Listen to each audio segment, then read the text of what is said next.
meie paberprotokollis, sinna ta on ilusti juurde kirjutatud, nii et Paide Akadeemias toodi siis Soome mees kingilappi, aga see kohtumine on alanud tõesti, nagu sa ütlesid. Tahavad vist lühidalt seal lahti mängida, kas meil on siin nii palju mehi ees, kas tekitati 2-1 vastu olukord ja tegelikult ongi ja tulebki postis käib palju, mis seal ei jõudnud reageerida, vist oli see karistuslööki lüüakse.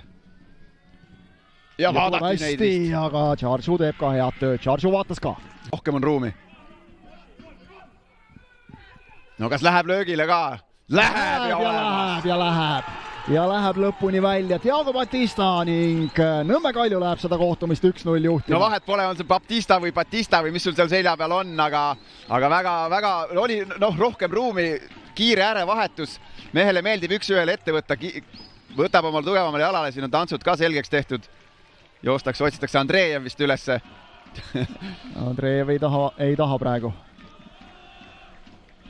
No natuke tuleb naerata. Väike muie tuleb naerata ka. Tähistage omavahel, mis te mind otsite. Ma olen täna tavaline pealtvaataja. Kalju fännid saavad lõpuks ometi tule ka üles teha, seda oleks täna ammu pidanud tegema juba, et sooja saada natukene siin. Batista saab skoori avatud. Ja aga see on nüüd kiire äärevahetus. Üks kiire, sul on vaba mees. Kvaliteetne pass. Väga kvaliteetne pikk pass. Ja siis võtab Lillanderi ette ja teeb ära. Ja Charju ka oleks Charjuks, paremini seal, aga kuidas lastakse löögile on ikkagi põhiküsimus. No vaatame nüüd seda keskpoolkaitse Cabralli, selline tegutsemine ei ole lubatud, et see ei ole ta ju astub eest ära praktiliselt. See ei ole praegu kaitses mängimine, see on lihtsalt silmadega jalgpalli vaatamine ja kuidas sulle vastane lööb palli võrku, et ehmatas ise ka veidi ära, aga oli ikkagi minekut küll ja Kalju tuleb jälle. Batista jälle seal täiesti vaba Samamoodi! Ja Jabir oli nüüd, aga aeg tiksub. 3,5 minutit jäänud. Enne kui 90 saab täis. Maad mööda liigutatakse. Anier! Ja blokk on ees. Aga Anier veel! Ei, Perk on ikka vahel, aga ei päästa. Ja Piht lõpuks lükkab ära, aga sellest väravast kõva 90% võib anda Henri Anierile. No pommitas ja pommitas. 2 korda vajutas, mis kinni ei jää, selle Piht lööb lõpuks kinni ja temal oli juba lihtne lahendada. Ja ikkagi see, mida rääkisime, et lõpuks see võimalus tuleb. Sa ei suuda kõike seda ära hoida, kui sa istud seal nii madalal kaitses. Ja esimene mees on Anier. Anierile selle löögi eest statistikasse kirja, aga värava sööt ka, aga see on see Henri Anieri efekt, mida me võib-olla alati protokollist ei näe, aga tuleb, teeb. Esimese suudavad kaitset blokkida, teise võtab Perk ära ja siis see põrkab kas Podoljuzini jalast täpselt Pihtile ette. Pigem ei saa muide Anier siit söötu kirja, ma ütleks. No see oli ohtlik löök, siin oli superblokk. See uuesti vasakuga, seal on Perk vahel ja siis on ebaõnne, seal ei suuda reageerida Maksim Podoljuzin siin ja põrkabki pall nii õnnetult, et otse Pihti jalale. Aga see mäng ei ole ju veel läbi, Paidel on nüüd hoog sees ja Paide on meeskond, kes vajab siit rohkem võitu. Üldse tippspordis. Õiglus vaatab sulle protokollist vastu tavaliselt, aga siit tuleb Kalju veel omakorda. Vašjuk saab pöörde pealt proovida. Postis käib pall või? Kuidas see pall posti jõudis? Tundus nagu täiesti pehme ja olematu löök, aga see pall läheb Romi sihist välja, aga ei saa Kalju seda Paide seda auti lahti mängida, sest 4 minutit saab sekundi pealt täis ja see on Nõmme Kalju tänane peatreener Artjom Martjunin. Artjom, täpselt samasuguse stsenaariumiga mäng nagu paar nädalat tagasi siin Paide vastu läksite esmalt juhtima, Paide lõpuks viigist 1-1, millised hetkel tunded sees on? No ikka valus, et ütleme nii, et tahtsime rohkemat, aga see on jalgpall.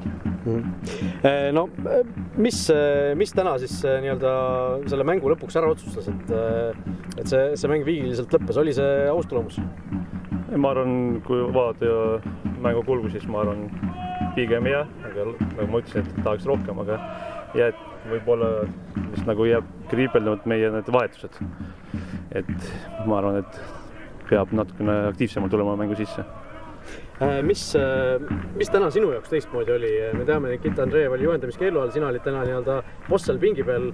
Kuidas see mängupäev sinu jaoks teistest erineb? Ei erinenud kuidagi, et me oleme nii kaua juba koos töötanud, et kõik asjad on samad. Telepaatia toimib sealt üle. Okay. No, euromängud on varsti tulekul, teil on päris palju vigastatuid Nikita Ivanoviga ka täna loodetavasti liiga hullust ei ole, aga midagi tal juhtus. On teil trennis juba uusi mehi, uusi nägusid näha ka? Üleminekuoken läheb ka juulis lahti.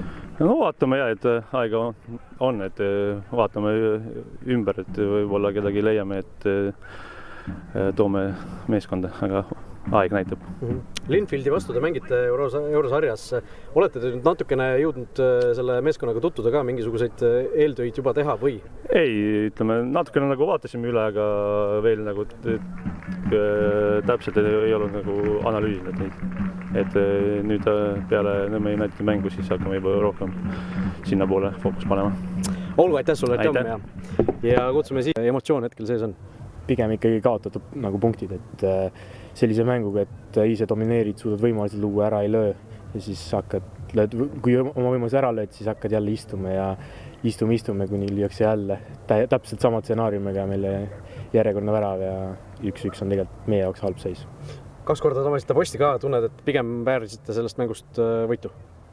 No kindlasti mängijana tahad saada võitu ja arvad, et sa väärid seda, kui tekitad nii palju võimalusi, aga kui sisse ei lähe, siis tablool on 1-1, nii et see ei loe midagi. Mängija perspektiivist, kui või üldse, mis on teistmoodi, kui Nikita Andreev on juhendamiskeelu all, vaatab seda mängu kuskil küljejoone taga, et mis täna oli teistmoodi selles võtmes? Ei, otseselt ei ole midagi erilist, et Artjom suudab ka väga hästi riietusruumi hoida ja täpselt samamoodi nagu Andreev seal väga ilusad sõnad öelda enne mängijatele, et mida tegema peab ja selles suhtes neil on väga hea tuua, et suudavad üksteist asendada ka. No, kuidas teil nüüd need vigastatud mehed asendatud saavad, et teil on ju tegelikult tipptiimidest kõige rohkem muresid hetkel vigastustega, täna ka Nikita Ivanov siin tuli tagari ja murega kõrvale, et kuidas te suudate nii-öelda nina selles olukorras vee peal hoida, et uued mehed peavad pingi pealt tulema ja tegema? Neile, kelle antakse võimalus, need peavad näitama, mida nad suudavad, et see on alati olnud ju tippjalgpallis samamoodi, et kui keegi saab vigasta, siis teised mängid tulevad ja näitavad, mida nad suudavad ja peavad näitama seda kõige paremast küljest ja hakkame mängu tegema nii-öelda. Enrique Sono on siin värava löönud, Jakob Baptista on värava löönud, et need samad mehed, kes ongi nii-öelda võimaluse saanud, on siin tulnud, et kuidas sa neid, tänane värava autor Baptista, mida sa trennis näed tema puhul, mis on tema tugevused, mis on see, mis annab Kaljule juurde? Ma arvan, see kindlasti see vasak jalg, et ise ka näinud, kuidas ta suudab neid väravad lüüa nii esiliigas kui siin Premium liigas juba päris mitmeid. Et tema see nii-öelda palli käsitlemine on väga hea, et ta suudab luua võimalusi oma vasak jalaga. Olgu, aitäh sulle, Ram. Aitäh teil. Sama väljak, eks ju, jääte algus kaotusseisu, siis hiljem viigistate, et Kink vist lahtise labakäega, ma vaatan, et nägu on ikkagi veel natukene hele, et ei ole üle käidud. Ei ole käidud. Ma arvan, et ei ole vaja ka.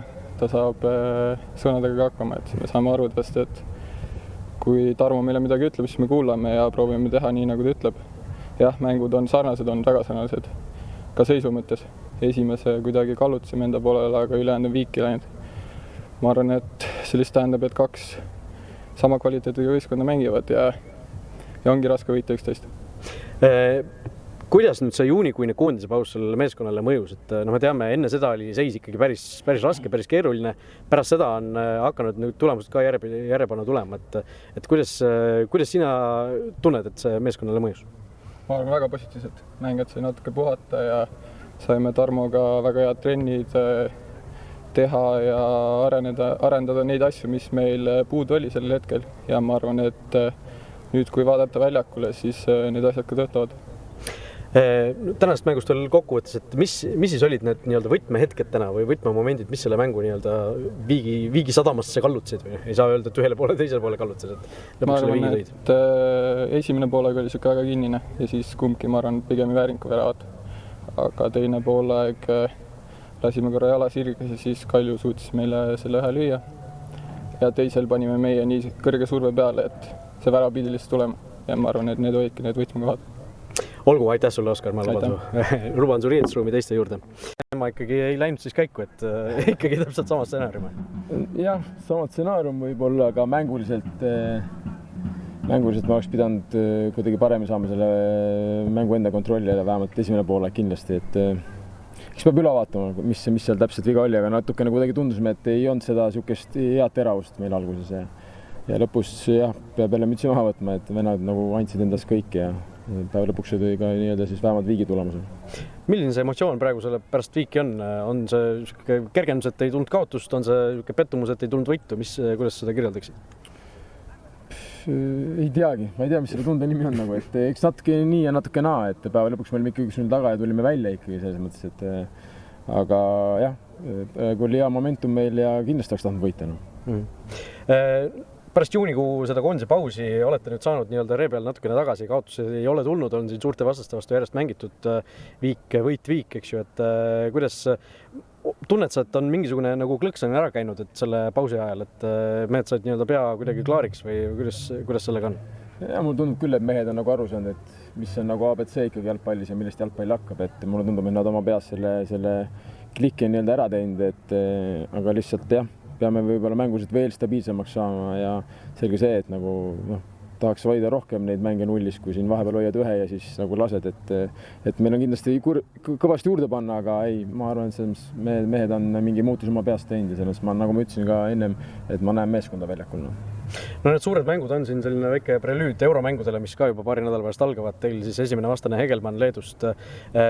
Olete nii-öelda plaanidega kursis, et kuidas teil minek on? Lähete bussiga või lennukiga? Vist peaks minema bussiga selles mõttes, aga ma praegu selle peale ütlesin, minu jaoks Hegelmann on praegu kaugel. Minu jaoks oli hetkel Nõmme Kalju, järgmine mul Pärnu, et selles mõttes, et meil ei ole sellist luksust, et ma võiksin rahulikult hakata mõtlema Hegelmanni peale. Et ma võtan step by step nii-öelda ja mängu aval, et kui tuleb Hegelmann, siis on Hegelmanni aeg. Paari päeva pärast läheb ülemineku hakkan ka lahti. On teil ka juba värskeid nägusid trennis paista olnud või veel mitte? Ei, hetkel on vaikus. Vaikus? Ja. Olgu, aitäh sulle! Ja, aitäh!